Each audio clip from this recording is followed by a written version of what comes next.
আজি খুবেই ভাল লাগিছে কাৰণ ইয়াতে ভাৰতীয় জনতা পাৰ্টি থকা বিশ্বাস আৰু প্ৰাইম মিনিষ্টাৰ নৰেন্দ্ৰ মোদী ডাঙৰীয়া আৰু হিমন্ত বিশ্ব শৰ্মাৰ প্ৰতি থকা যিখিনি বিশ্বাস আৰু তেখেতসকলে যিখিনি যোগাব পাৰিছে আজি প্ৰতিফলিত হৈছে ইয়াতে গোটেই জইনিং কাৰ্যসূচী। আজি নিয়াৰ এবাউট 1000 মানে 500 মহিলা আহিছে আৰু গোটেই ফেমিলিখিনি মিলি চালে নিয়াৰ এবাউট জালুকবাৰী সমষ্টিৰ পৰিয়ালত অন্তৰ্ভুক্ত হ'ল এই নতুন অঞ্চল আদৰণি জনাইছে আপোনাক বিপুলভাৱে আদৰণি জনাইছে ৰাইজে। আৰু যিহেতু মুখ্যমন্ত্ৰী মাননীয় মুখ্যমন্ত্ৰী ডাঙৰীয়াই যিহেতু বহুত কাম কাজখিনি দেখি প্ৰভাৱিত হৈছে আৰু তেখেত হৈছে এজন কৰ্মত সদায় থকা মানুহ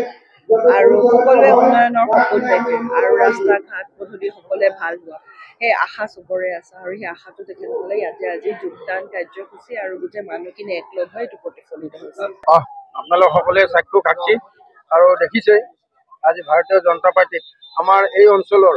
যি সংখ্যালঘু এলেকা বুলি কওঁ সেই সংখ্যালঘুসকলো আজি ভাৰতীয় জনতা পাৰ্টিৰ প্ৰতি আকৰ্ষিত হৈছে আৰু তেখেতসকল নিজেই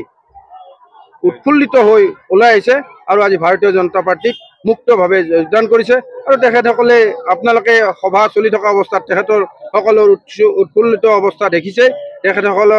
সঁচাকৈয়ে নিশ্চয় ভাৰতীয় জনতা পাৰ্টিৰ যি নীতি আৰু আদৰ্শ বৰ্তমান দেশৰ প্ৰধানমন্ত্ৰী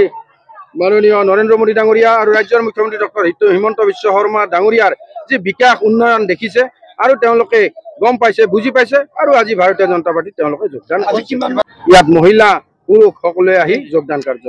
বিধানসভা নিৰ্বাচনত মুখ্যমন্ত্ৰী ডাঙৰীয়া সমষ্টি পূৰ্বৰ জালুকবাৰী সমষ্টি থাকিব নেকি তাৰ পৰাই খেলিব নে আপোনালোকে কি বিচাৰিছে? 26 চন বহু দূৰত এতিয়া আমাৰ চব নাই 26 চন বহুত দূৰত আমিতো আশাবাদী সদায়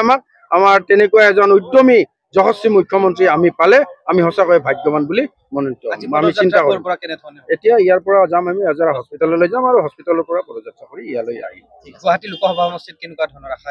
দেখিয়ে আছে আমিতো বিজয় উল্লাস আমি কেৱল ফটকা মাৰিবলৈ যাম।